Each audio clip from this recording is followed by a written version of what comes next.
오늘 로마서 말씀인데요. 로마서 말씀은 이제 두 단락으로 나눌 수가 있습니다. 두 부분으로 1장부터 11장까지는 우리가 어떻게 구원을 받는가, 예수님이 누구신가, 예수님을 믿음으로 구원받는 것이 무엇인가에 대한 말씀이라면, 그렇다면 12장부터는 어떤 말씀인가 하면, 그러면 우리는 이 세상을 살아갈 때 어떤 삶으로 살아가고 어떤 생활, 그리스도인의 생활은 어떤 모습이 되어야 하는가에 대한 부분입니다. 그러니까 앞에 전반부가 믿음의 부분이라면 이제 후반부는 삶의 부분이라는 거죠. 그래서 오늘 12장에 이제 시작하는 말씀이 뭐냐면 그러므로예요. 따라합시다. 그러므로. 믿음으로 구원받았다면 그러므로 우리는 우리의 삶을 어떻게 살 것인가에 대한 내용이 바로 12장 1절부터 시작이 되는 것입니다. 그러면서 이제 너희를 권하노니 이런 말씀이 나오는데요. 권한다는 것은 권면한다는 것이고 깨닫게 한다는 것이고 설명한다는 것이고 강조한다는 거잖아요. 강조할 만한 아주 중요한 사실이 있다는 거예요. 그럼 여러분, 권한다고 하면서 이야기를 해줄 때에는 어떻게 됩니까? 건성으로 들어야 될까요? 귀담아서 들어야 될까요? 귀담아서 들어야 하는 것이죠. 그러니까 오늘 이 말씀은 우리 읽는 이 말씀을 읽고 듣고 묵상하고 또 설교 말씀을 전하고 듣는 우리 모두에게도 너희를 권하노니 이 말씀이 해당이 될 줄로 믿습니다. 그래서 오늘도 우리가 정신을 똑바로 차리고 하나님을 집중하고 하나님께 이 예배를 드리며 우리를 권하여 하시는 말씀을 내게 주신 음성으로 듣기를 주의 이름으로 축원합니다. 그럼 우리도 잘 들어야 되겠죠? 자, 그 권하는 내용이 뭘까요? 그 강조하는 내용이 뭘까요? 그게 오늘 말씀에 등장하는 마음의 새로움을 받고 마음을 새롭게 하여 변화를 받으라, 이런 말씀입니다. 우리 한번 따라합시다. 변화를 받으라. 변화를 받으라. 그 여러분, 이 마음을 새롭게 한다는 것은 겉으로 보이는 겁니까? 보이지 않는 겁니까? 마음이라는 게 보여요? 안 보여요? 안 보여요. 몸이 바뀌고 변하고 키가 자라고 어떤 옷이 바뀌고 변화되고 이런 거는 외적으로 구분이 됩니다. 하지만 마음을 새롭게 한다는 거는 보이지 않는 영역이에요. 그럼 어떻게 그 달라지고 변화된 것을 어떻게 측정을 하겠느냐? 여러분, 변화라는 말은 여러분 무엇입니까? 여러분, 내 기준으로는 변화된 것 같은데 다른 사람이 나를 볼 때 변화되지 않은 것처럼 느낄 때도 있는 거예요. 나는 변화되지 않은 것 같은데 다른 사람이 볼 때에는 변화된 것처럼 보일 때가 있단 말이에요. 여러분, 변화를 받는다는 것은 그러므로 여러분 그 변화의 깊이와 중량과 내용과 수치와 모든 것들을 여러분 어떻게 측정할 수가 있다는 말인가, 여러분. 오늘 왜 이렇게 그러므로의 삶을 강조하면서 변화에 대한 이야기를 하고 있는가? 이 변화라는 것이 무엇입니까? 여러분, 오늘 이 내용 중에, 이 말씀 중에 숨겨진 어떤 변화의 다른 의미가 혹시 없는 것인지 다시 한번 깨달아야 된다는 거죠. 오늘 우리가 이 자리에 오신 모든 성도님들이 정말 오늘 말씀 그대로 마음을 새롭게 함으로 변화를 받는 은혜의 시간이 되시기를 주의 이름으로 축원합니다. 자, 그렇다면 변화의 뜻이 무엇인가를 먼저 알아야 되겠죠? 변화라고 하는 것은 단순히 달라지고 바뀌어지는 것을 말하는 게 아니라 오늘 말씀의 맥락으로 보면 영적인 의미가 뭐냐면요, 우리도 영적으로 무디어질 때가 있어요. 그래서 영적인 무디어짐에서 나를 방치하는 것이 아니라 지금까지는 영적인 무디어짐이 있다 할지라도 이제부터는 오늘 말씀을 듣고 영적으로 무디어진 부분에서 내 삶을 일으키는 것이 바로 진정한 변화라는 것입니다. 여러분, 변화받기를 원하십니까? 변화되기를 원하십니까? 그러면 내 삶 속에 영적으로 무디어져 있는, 가라앉고 있는 부분, 여러분 영적으로 우리가 새 힘을 얻지 못하고 있는 그런 부분들이 혹시 없는지, 영적인 게으름, 영적인 타성에 젖은 부분들, 영적인 연약한 부분이 무엇인지를 오늘 발견해야만 영적인 무디어짐에서 일어나게 될 줄로 믿습니다. 그래서 여러분, 발전하는 신앙인이 되시기 바랍니다. 부흥하는 신앙인이 되시기 바랍니다. 그러기 위해서는 오늘 말씀에 보니까 먼저 한 가지 먼저 생각해야 될 게 뭐냐면, 우리가 이 영적인 무디어짐에서 일어나기 위해서는 제일 중요한 게요, 여러분, 예배가 달라져야 됩니다. 예배자로서 변화되는 모습이 우리 가운데 있어야 되는 것입니다. 그래서 오늘 1절 말씀에도 뭐라고 되어 있습니까? 우리 1절 말씀 다 같이 한번 읽어보겠습니다. 시작. 그러므로 형제들아, 내가 하나님의 모든 자비하심으로 너희를 권하노니 너희 몸을 하나님이 기뻐하시는 거룩한 산 제물로 드리라. 이는 너희가 드릴 영적 예배니라. 할렐루야. 예배가 달라져야 영적인 무디어짐에서 일어나게 될 줄로 믿습니다. 예배가 달라져야 내 삶이 변화되는 거예요. 그럼 여러분, 여기서 이제 중요한 것은 너희 몸을 하나님께 드리라. 너희 몸을 하나님께, 그것도 산 제물로 드리라. 여러분, 이것은 구약 시대의 제물을 대신 이제 속량 제물로 바치는, 각을 뜨고 피를 내어 하나님께 태워 드리는 뭐 번제라든지 여러 그 제사의 형태를 말하는 것인데, 여러분, 우리 몸을, 여러분 예수님을 믿는 우리 몸을 여러분 산제물로 드리라, 이 얘기가 뭘까요, 여러분? 그럼 나를 지금 막 태워서 제물로 드리라는 얘기입니까? 여러분, 내가 하나님 앞에 죽어 없어져야 된다는 얘기입니까? 여러분, 그것이 아니고, 여기서 말하는 몸이라고 하는 것은 육체, 육신의 뜻도 있지만은요, 헬라어 단어로 소마라는 단어인데, 이 단어는 육체, 육신이라는 말도 되지만 더 나아가서 나의 삶이라는 뜻이에요. 삶. 그러니까 내 생활, 나의 인생, 나의 삶 전체가 하나님께 드리는 예배가 되어야 한다. 할렐루야. 그러니까 오늘 우리가 몸은 1시간 예배 드리기 위해 이 자리에 와 있잖아요. 그럼 여러분, 너희 몸을 산 제물로 드리라는 얘기는 오늘 이 예배당에서 우리를 뭐 하나님 앞에 태워 드리는 번제로 드리라, 이런 얘기가 아니고요, 내 삶을 하나님께 예배하는, 내 삶으로 하나님께 영광 돌리는 진정한 예배자의 삶이 되어야 한다는 거예요. 그러니까 예배 1시간 드렸으니 나머지 이제는 내 시간, 내 마음대로, 내 뜻대로 하나님과 상관없이 내가 하고 싶은 죄악들 다 저지르면서 살아도 되겠네, 나중에 또 다음 주에 1시간 예배 드리러 내 몸만 와 있으면 되니까, 이런 차원이 아닙니다. 그래서 어떤 분은 그런 얘기를 해요. 진정한 예배는, 따라 하실까요? 진정한 예배는 예배가 마친 후에 예배당 문을 열고 나가면서 시작된다. 네, 이게 무슨 뜻입니까? 우리는 예배를 이 1시간 드리는 이 예배만으로 생각하는데, 형식 있고 순서가 있는 이 예배만을 생각하는데, 진정한 예배자의 예배는 예배당 문을 열고 나가면서부터 진정한 삶의 예배가 시작이 될 줄로 믿습니다. 예배 시간 잘 지키는 것도 중요하고, 예배 태도도 중요하고, 예배 때 사모하는 마음으로, 간절한 마음으로 기도하는 것도 이것도 중요하지만, 여러분, 예배가 끝남과 동시에 또 다른 예배가 시작이 될 줄로 믿습니다. 그런 예배를 하나님께 드려라, 이거예요. 이게 더 중요한 의미는 뭐냐면요, 영적인 예배라고 그랬잖아요. 영적인 예배가 이게 뭘까요? 여러분, 뭐 거룩한 마음으로 정성을 다해서 찬송을 하나 하더라도 그냥 건성건성이 아니라 심혈을 기울여서 그렇게 정성껏 부르라는 얘기일까요? 여러분, 제가 이렇게 그 내용을 한번 이렇게 연구를 해보니까, 영적인이라고 할 때 영적인 의미가 단순히 그런 의미가 아니라, 여기서는 어떤 의미인가 하면요, 합당한이라는 뜻으로 쓰여진, 합당한. 누가 보시기에 합당한, 하나님 보시기에 합당한. 이게 합당한이라는 그 말이 조금 더 확대해서 생각해 보면은요, 적절한 이런 뜻이고요, 알맞는 이런 뜻이, 알맞는, 딱 맞춤, 딱 맞는 이런 뜻이에요. 여러분, 안성맞춤 이런 얘기도 하잖아요. 여러분, 우리의 옷도, 내 옷도 몸에 맞아야 편합니까? 맞아야 편하잖아요. 그렇죠? 안 맞으면 불편하잖아요. 그러니까 이 얘기가 뭐냐면은요, 우리의 예배가 하나님 마음에 맞고 하나님의 마음에 알맞고, 그러니까 딱 맞는 거예요. 그래야 하나님이 기뻐하시는 거죠.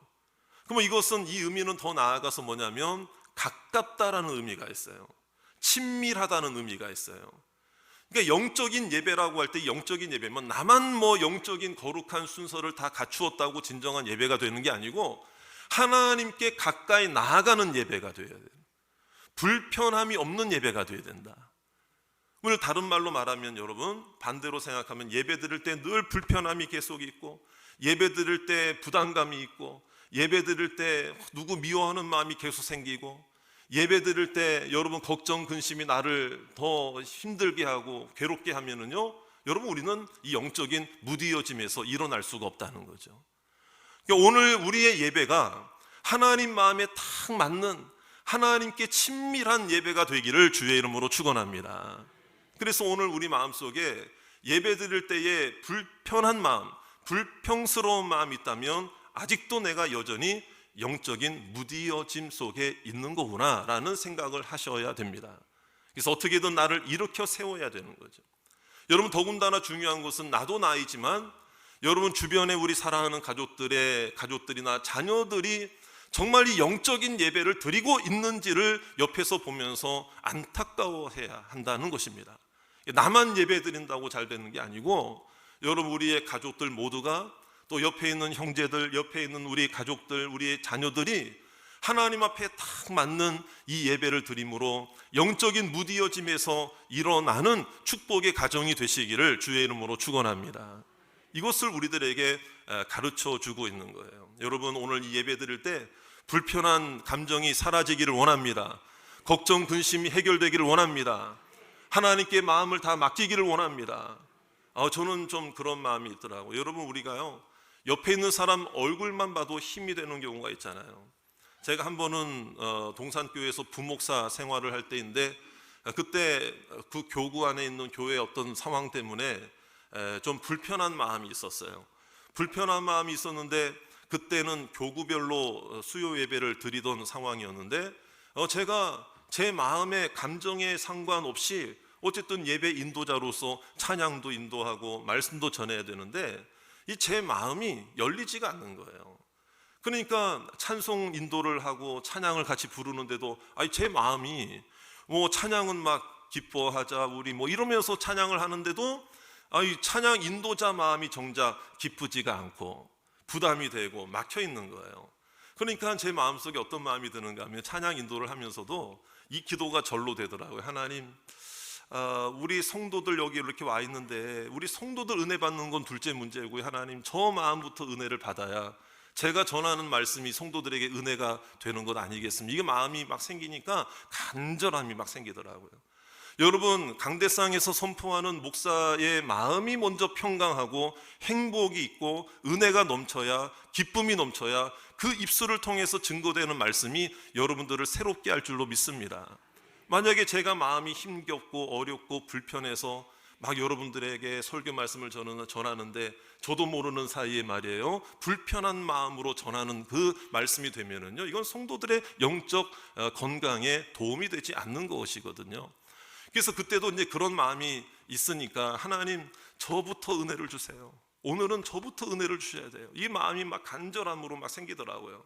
그러면서 이제 입술이 열리고 찬양은 해야 되니까 막 따라서 찬양하고 찬양 인도를 하는데, 근데도 여전히 마음이 무거웠었는데, 그때 제 둘째 아이가, 신영이가 6살인가 7살 때인가 그래서 아직 학교를 안 들어가는 때였어요.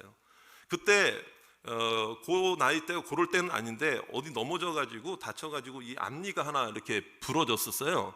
나중에 새 이가 잘 나오긴 했는데 어쨌든 그때는 6살 7살 때인데 앞니가 하나가 없어가지고 그런 때였거든요. 근데 제 아내가 아이 손을 잡고 이제 수요 예배 참석하기 위해서 저 가운데 길로 이렇게 와서 이제 자리에 딱 앉으려고 그러는데, 얘가 저를 보자마자 아빠가 앞에서 막 찬양 인도하고 있으니까 이 아이가 그냥 대수롭지 않게 저한테 뭐라고 그러냐, 막 웃으면서 한 손은 잡고 한 손은 엄마 손 잡고 막 그래요. 근데 그 순간에 제 불편했던 마음, 부담스러웠던 마음이 한순간에 해결되더라고요. 마음이 막 그냥 너무 기쁘게 되고, 왜냐하면 그게 뭐냐면은요, 이렇게 힘들어도, 마음이 불편해도, 그래 내가 애 봐서라도 저렇게 나를 흔들어주는, 손 흔들어주는 애를 봐서라도 내가 이겨, 이런 차원이 아니고요, 그런 차원 절대 아니고요, 그 아이의 웃음과 손을 통해서 나를 막 흔들어주는 그 모습이, 걔는 아빠를 본 거잖아요. 그러니까 그 마음이 뭐냐면 그 사이에 아무것도 없는 거죠. 어떤 사회적 지위나 위치, 체면, 이런 거가 인간적인 어떤 그런 형식이나 어떤 의식, 이런 게 있는 게 아니에요. 어떤 틀이 있는 게 아니라 그냥 아이로서 아빠를 향해서 그냥 손 한번 들어준 건데, 저는 그때 제 마음이 왜 갑자기 풀려지고 해결이 된 줄 아십니까? 여러분, 그때 하나님께서 제 아이의 손을 대신해서 저를 향해서 손을 들어주시고 흔들어 주시고 막 웃어주시는 것 같은 거예요. 너 힘내라, 너 마음 다 알고 있다, 이런 마음을 막 주신다고 여겨지니까 제 마음부터 해결을 받더라고요. 그날은 하나님의 은혜 가운데 더 은혜가 풍성한 예배 시간이 된 줄로 믿습니다. 여러분, 그런 거예요. 그러니까 여러분, 우리가 영적인 예배라고 할 때 나만 의식을 잘 갖추고 형식을 잘 갖추어서 나만 거룩한 예배 드리면 된다, 이런 차원이 아니고, 여러분, 하나님이 오늘 하나님의 은혜로 여러분들의 마음을 만져주실 줄로 믿습니다. 누군가를 통해서도 만져주실 줄 믿습니다. 옆에 있는 사람들을 통해서도 만져주실 줄 믿습니다. 우리 한번 우리 오늘 명절이라 온라인으로 가정에서 예배 드리신 분들도 아마 있으실지 몰라요. 자, 옆에 있는 가족들, 늘 우리가 여기 같이 앉잖아요. 옆에 있는 성도들에게 우리 한번 이렇게 인사하실까요? 당신을 볼 때마다 힘이 납니다. 힘이 납니다. 자, 믿습니까? 좀 그 힘과 능력과 은혜. 그래서 우리가 서로를 볼 때 우리가 이렇게 인사하면서도 속으로는 이제 시키니까 하지만 속으로는 다음 주에는 다른 데 앉아주세요, 이러신 마음 안 가지고 계시죠? 여러분, 그러면 안 됩니다. 여러분, 저를 따라 합시다. 진심으로 하는 격려를 진심으로 받아주면 여러분, 그것이 나에게 복이 되고 은혜가 될 줄로 믿습니다. 그래서 이 영적인 예배의 의미를 우리가 분명히 알아야 돼요. 그래서 우리가 예배를 드리는데 여전히 불편하고 누군가가 원망스럽고 누군가가 밉고 해결이 안 되고, 집에 내가 전등은 켜고 나왔나 안 켜고 나왔나, 가스불은 껐나 안 껐나, 걱정, 근심. 그러니까 죄악과 교만과 걱정, 근심이 이 영적인 무디어짐에서 일어나지 못하게 하거든요. 그러니까 그 모든 내 마음의 모든 부담들을 다 하나님께 맡기고 하나님의 은혜를 구하는 자들에게 오늘 영적인 무디어짐에서 일어나게 하시는 은총을 주실 줄 믿습니다. 여러분, 예배에서 먼저 일어나시기 바랍니다. 예배가 달라지기를 원합니다. 예배를 통해 은혜를 받으시기 바랍니다. 그 마음을 우리가 가져야 된다는 거죠. 여러분, 또 하나 영적인 무디어짐에서 일어나기 위해서는요, 오늘 또 말씀을 집중하셔야 돼요. 2절에 그 해답이 나와 있습니다. 2절 말씀을 한번 보실까요? 너희는 시작. 너희는 이 세대를 본받지 말고, 거기까지. 자, 여러분, 너희는 이 세대를 어떻게 하지 말고, 본받지 말고. 그럼 여러분, 이 세대라고 하는 것의 의미가 이 세대가 뭘까요? 그 당시 사도 바울이 이 세대가 어떤 세대냐면 본받지 말아야 될 대상들이고, 휩쓸리지 말아야 되고, 영향을 받지 말아야 되고, 판단해야 되고, 잘 분별해야 될 세상이라 이 말이에요. 그러니까 세상의 유혹과 세상의 풍조와, 여러분, 그 세상의 풍조라는 게 뭐예요? 하나님을 대적하는 문화들, 하나님을 업수히 여기고 하나님 말씀을 가볍게 여기고 내 마음대로 살아도 된다라고 하는 내 뜻대로 하나님의 뜻이 아니라는 거죠. 여러분, 그러한 세대는 하나님과의 관계를 우리로 하여금 멀어지게 만드는 거예요. 그러한 죄의 유혹들과 세상의 풍조들과 세상의 유행들, 여러분, 그런 모든 것들을 분별하고 여러분, 본받지 말아야 된다. 따라 하실까요? 본받지 않겠습니다. 여러분, 본받지 않아야 되기 위해서는 알아야 본받지 않는 거죠, 여러분. 그래서 이 세상과 우리는 무관하게, 그러면 예수님 믿는 사람들, 교회에서만 교인들하고만 관계해야 되고 지내야 되고 알아야 되고, 여러분, 우리는 직장도 나가지 말아야 됩니까? 회사도 나가지 말아야 되고 동창회도 나가지 말아야 됩니까? 여러분, 그런 게 아니에요. 지역 사회를 내가 여러분 떠나서 내가 살아야 됩니까? 여러분, 그 얘기가 아닙니다. 여러분, 그래서 중요한 것은 세상은 알되 세상은 본받지 말아야 돼요. 세상은 알되 세상을 따라가서는 안 된다는 거예요. 세상 사람들과는 가까이 해야 돼요. 왜 가까이 해야 됩니까? 그들을 따라가기 위해, 닮기 위해 가까이 하는 게 아니라 전도하기 위해 가까이 할 수는 있죠. 그러니까 여러분, 만약에 우리끼리만 지내야 돼, 우리끼리만 만나야 된다 그러면 전도는 언제 합니까? 복음은 어떻게 전합니까? 그러니까 계속해서 안 믿는 사람들은 믿는 자들에 대해서 오해만 더 가중시키는 거예요, 여러분. 이제 그거를 얘기하는 게 아니에요. 그러니까 이 세상을 알기는 알되 이 세상을 닮지는 말아야 되는 거죠. 따라가지는 말아야 되죠. 그래서 여러분, 세상에 대한 시각 두 가지가 있는데, 하나는 이렇게 본받지 말아야 될 세상이라는 것, 시각 한 가지와 함께 이 세상을 어떻게 보면 불쌍히 여기는 마음이 있어야 된다는, 불쌍히 여기고, 여러분 예수 믿지 않는 자들을 불쌍히 여기고 긍휼히 여기는 마음으로 하나님의 사랑을 전해주는 사랑하는 성도들이 되시기를 주의 이름으로 축원합니다. 그래서 오늘 말씀에는 이 세대를 본받지 말라라고 했지만, 또 다른 한편의 성경에서는 여러분, 요한복음 3장 16절 우리가 잘 알잖아요. 그 말씀이 무엇입니까? 여러분, 하나님이 세상을 그렇죠? 세상을 이처럼 사랑하사 독생자를 주셨으니 이는 저를 믿는 자마다 멸망치 않고 영생을 얻게 하려 하심이니라. 할렐루야. 세상을 바라보는 두 가지 인식이 있어야 된다는 거죠. 여러분, 세상은 본받지 말아야 될 거 분명합니다. 하지만 이 세상을 불쌍히 여기고 주님의 사랑을 전할 수 있는 저와 여러분이 되시기를 바랍니다. 그런데 우리는 어떻습니까? 세상을 동경해요. 세상을 부러워해요. 내가 예수 믿고 그리스도의 자녀가 되었음에도 불구하고, 여러분 정말 비교의 대상이 될 수 없는 절대적 가치가 되시는 예수님이 내 안에 계심에도 불구하고 세상 사람들을 보면서 왜 부러워합니까? 저 사람은 나보다 더 많이 가졌어. 저 사람은 안 믿는데도 자녀들이 잘 되는 것 같아. 저 사람은 이 교회를 한 번도 안 하는데도 저렇게 막 그냥 원하는 대로 다 잘 살아.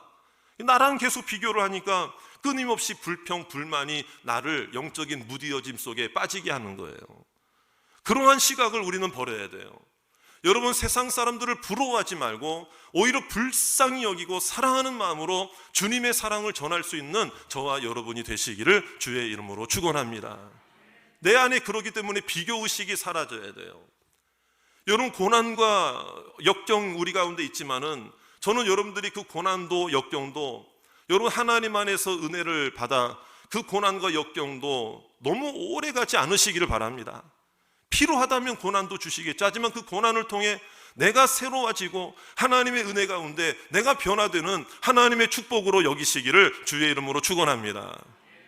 그런 마음으로 이 세대를 관통하고 이 시대를 바라보고 세상을 바라볼 수 있는 영적인 시각을 내게 허락해 주시옵소서. 휘둘려가는 인생이 아니라, 따라가는 인생이 아니라 거슬러 올라가면서, 여러분 보세요. 내가 힘이 없으면은, 여러분 물살이 센 물결에서 조각배나 나룻배는 그냥 여러분 사람의 힘으로 젓는 배는 그냥 휩쓸려 내려갑니다. 하지만 여러분 저기 한번 보세요. 아마존 강이나 미시시피 강이나 그런 데 보면은요, 거대한 물줄기가 배를 집어 삼킬 것처럼 그런 모습 가운데 있다 할지라도, 여러분 동력을 가지고 힘있게 큰 배는 큰 동력을 가진 강한 동력을 가진 배는요, 여러분 그러한 강줄기도 강물살도 거슬러 올라가게 될 줄로 믿습니다. 때로는 부딪히죠. 때로는 어렵죠. 하지만 적어도 우리는 영적인 무디어짐에서 휩쓸려 가는 인생은 되지 말아야 된다는 것입니다. 오늘 말씀으로 여러분 동력을 삼으시기 바랍니다. 예배의 동력을 얻으시기 바랍니다. 은혜가 내게 힘이 되기는 축복의 성도들이 되시길 바랍니다. 그래서 그 마음을 우리가 가져야 영적인 무디어짐에서 일어날 수가 있다. 이게 진짜 변화라는 거예요. 여러분, 또 하나 변화가 무엇입니까? 오늘 2절 말씀 다 같이 끝까지 한번 읽어볼까요? 2절 말씀 다 같이 끝까지 시작. 너희는 이 세대를 본받지 말고 오직 마음을 새롭게 함으로 하나님의 선하시고 기뻐하시고 온전하신 뜻이 무엇인지 분별하도록 하라. 자, 할렐루야. 여러분, 우리는 영적인 무디어짐 속에 있으면 우리의 신앙은 제자리 걸음을 면하지 못하고, 여러분 시험이 끊어지지 아니하고, 여러분 타락에 가까운 모습으로 살아가기가 쉽거든요. 그러니까 이 하나님의 뜻이 뭐냐면은 저를 따라합시다. 변질이 아니라 변화입니다. 이게 하나님의 뜻이라는 거예요. 그러니까 교회를 향한, 사명을 향한 하나님의 일반적인 큰 뜻은 뭐냐면은요, 하나님 나라의 확장, 교회의 부흥, 복음 전도, 이런 종류의 어떤 그 바램과 소망이 있을 수 있겠죠. 그러나 여러분, 나를 향한 하나님의 뜻이 있을 수 있다는 거예요. 그건 뭐냐면요, 잘 들으셔야 됩니다. 결단과 인내가 있어야 되고, 용서와 화해가 있어야 되고, 선택과 집중의 모습으로 하나님 앞에, 여러분, 내 한 번밖에 살지 못하는 나의 인생을 하나님께 드리는 심정으로 오늘도 바짝 주님 앞에 엎드리고 간절히 간구하는 저와 여러분이 되시기를 주의 이름으로 축원합니다. 저는 좀 이렇게 연세가 드신 우리 성도님들 또 어르신들 또 이렇게 계실 때에 언제 이렇게 전에는 신방을 가거나 같이 예배를 드리거나 격려의 말씀을 드릴 때, 기도해 드릴 때 이런 기도를 했어요. 하나님, 우리 누구 아무개 권사님, 집사님 앞으로 남은 인생 지금까지 은혜 중에 살아왔는데 남은 인생도 하나님의 뜻대로 살게 해달라고 그런 기도를 많이 했거든요. 남은 인생이라는 표현을 많이 썼어요. 근데 제가 얼마 전부터인가는 과연 이 남은 인생이라고 표현을 하면서 기도하는 게 적절한가라는 생각을 하게 됐어요. 물론 남은 인생이죠. 저보다 더 연배가 많으신 분들이 더 여기 계시는데요, 저도 어떻게 보면 제 인생을 볼 때 남은 인생이라고 표현할 수 있겠죠. 20살 청년도 남은 인생이라고 얘기를 할 수 있겠죠. 그런데 여러분, 지금 60대, 70대, 80대의 성도님들의 입장에서 남은 인생이라고 그럴 때 그 남은 인생이 한 몇 년 정도 되실 것 같아요? 몇 년 정도 되실 것 같아요? 다 모르죠. 어쨌든 살아봐야 아는 거죠. 여러분, 남은 인생도 하나님의 뜻 안에 은혜 가운데 사는 인생이 되시기 바랍니다. 그래서 그런데 이제 남은 인생 그러니까 여러분, 이런 거잖아요. 같은 물이라도 제가 지금 좀 아까 모셔서 반 정도 있거든요. 반이나 남았네 하고 반밖에 없네 하고, 이건 차원이 다르잖아요. 그래서 남은 인생이라고 하지 말고 그런 표현을 하면 뭔가 얼마 남지 않은 것처럼 이 생각이 되게끔 할 수 있다, 이런 제 스스로 마음이 들더라고요. 그래서 언젠가부터는 기도 표현을 바꿨어요. 그래서 우리 어른들이나 부모님들 위해서, 또 우리 교회 권사님들 또 위해서 기도할 때 어떻게 기도하는 줄 아세요? 하나님, 앞으로의 인생이 하나님의 뜻 안에 있기를 원합니다. 이렇게 바꿨어요. 이게 쉬운 것 같죠? 아무것 살짝 바꾼 것 같아요. 그런데 의미는 똑같아요. 하지만 그 표현 자체가 하나님 앞에 또 다른 생각을 하게 할 수 있는 것 같더라고요. 여러분, 그래서 부모님이나 나보다 연로한 성도님들을 위해서, 건강을 위해 이렇게 기도할 때 저는 여러분들도 그런 표현은 가급적 좀 절제하시고 이렇게 표현을 바꾸셨으면 좋겠어요. 우리 아무개 권사님, 남은 인생 몇 년밖에 남지 않은 인생 이렇게 하지 마시고 하나님께 앞으로의 인생을 맡기는 거죠. 아무개 권사님, 앞으로의 인생도 하나님께서 은혜 주실 줄 믿습니다. 우리 어머님, 우리 아버님, 남은 인생 이렇게 하지 마시고 앞으로의 인생이 하나님의 은혜 가운데 하나님의 뜻을 이루는 복된 인생이 되게 해 주시옵소서. 여러분 스스로도 자신을 위해 기도하실 때 하나님, 내 남은 인생 이렇게 하지 마시고 앞으로의 내 인생을, 내 삶을 하나님이 책임져 주시옵소서. 이렇게 우리가 좀 기도 하나 문구도 바꿔나가면 좋을 것 같아요. 여러분, 우리가 하나님의 뜻대로 산다는 게 뭘까요? 저도 그런 생각이 들어요. 저는 그때 한참 목회를 열심히 하고, 지금도 하나님의 뜻 안에서 사역을 하고 있지만은 그런 마음이 들더라고요. 저는 하루에 20가정 신방한 적도 있어요. 20가정. 한 가정당 한 30분씩 아주 임팩트 있게. 그러면 여러분, 그걸 석 달을 해요. 제가 부목사로 생활했던 그 어느 한 교회는 정말 그렇게 강행군을 시킵니다. 근데 저희가 하루에 20가정을 신방한 적이 있어요. 20가정을 예배를 드리면서 그 가정 찾아가서, 그리고 설교도 하루에 한 6번 정도, 7번 정도 한 적도 있더라고요. 그런데 제가 이제 지나 보니까 여러분, 그렇게 사역을 담당하게 되어 사역을 할 수 있다 그러면 할 수는 있을 것 같아요. 그런데 제가 지금 와서 마음속에 생각이 되는 부분이 뭐냐면, 하나님, 내가 얼마나 많은 설교를 하고 얼마나 많은 사역을 하고 얼마나 많이 열심히 하는 것보다 더 중요한 것은, 하나님, 내가 오늘 하나의 사역을 하더라도 하나님의 뜻대로 하게 해 주시옵소서. 그 마음이 마음속에 들더라고요. 특히 담임 목사가 되고 난 이후에는 그 마음이 더 마음속에 더 간절해지더라고요. 하나님의 뜻대로. 다시 한번 따라합시다. 하나님의 뜻대로. 여러분들도 여러분들의 인생이 있잖아요. 여러분, 우리가 수고하고 애쓰고 열심을 내요 감당하고, 여러분 열심으로만 따진다면 여러분 열심히 하면 돼요. 다 됩니다. 여러분, 안 믿는 사람들도 열심히 얼마나 살아갑니까? 여러분, 열심으로 따진다면 여러분, 정주영 회장 따라갈 사람 있겠어요?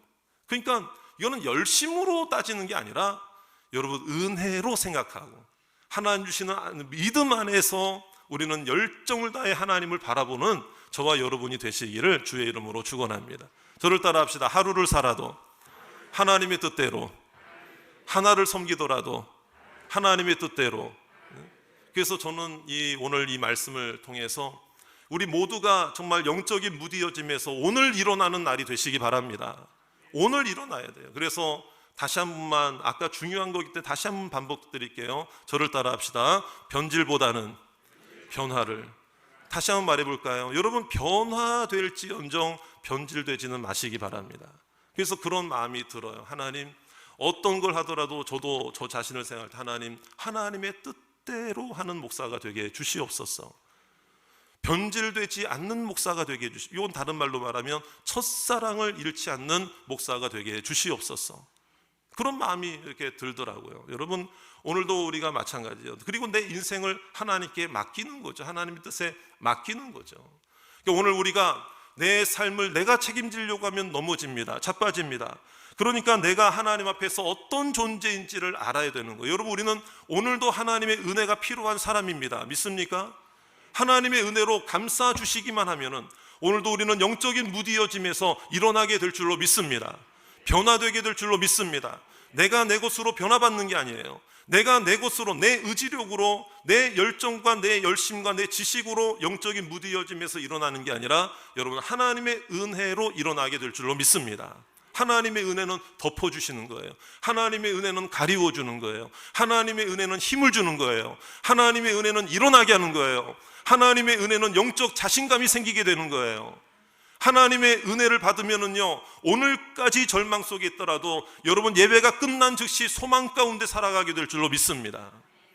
D.L. 무디 목사님이 유명한 부흥사잖아요. 목사님이 목회를 하는데 설교를 하러 교회에 갔는데 예배당 문 앞에서 어떤 헐벗은 흑인 소년 하나가 예배당에 자기도 들어가고 싶어서 그렇게 있는데 예배당 앞에서 안내하는 분들이 저지를 하는 거예요. 야, 이거 너는 여기 못 들어간다. 너 같은 차림에, 너 같은 행색에, 너 같은 사람이 오늘 여기는 못 들어간다. 막 그냥, 그런데 얘는 들어가고 싶은 거예요. 여러분, D.L. 무디 목사님이 사역할 때만 해도 그때 여러분 그런 그 인식들 얼마나 많았습니까? 그런데 무디 목사님이 예배를 드리러 딱 왔는데 그런 모습이 있는 거예요. 근데 무디 목사님이 오히려 그 제지하는 안내하시는 분들을 다독거리고 오히려 그 아이에게 다가가서 자기가 입고 있던 외투를 벗어서 아이를 감싸준 거예요. 감싸주고 아무 말 하지 않고 이 아이는 제가 오늘 인도를 하겠습니다 해가지고요, 그 아이를 데리고 강대상까지 올라온 거예요. 강대상까지.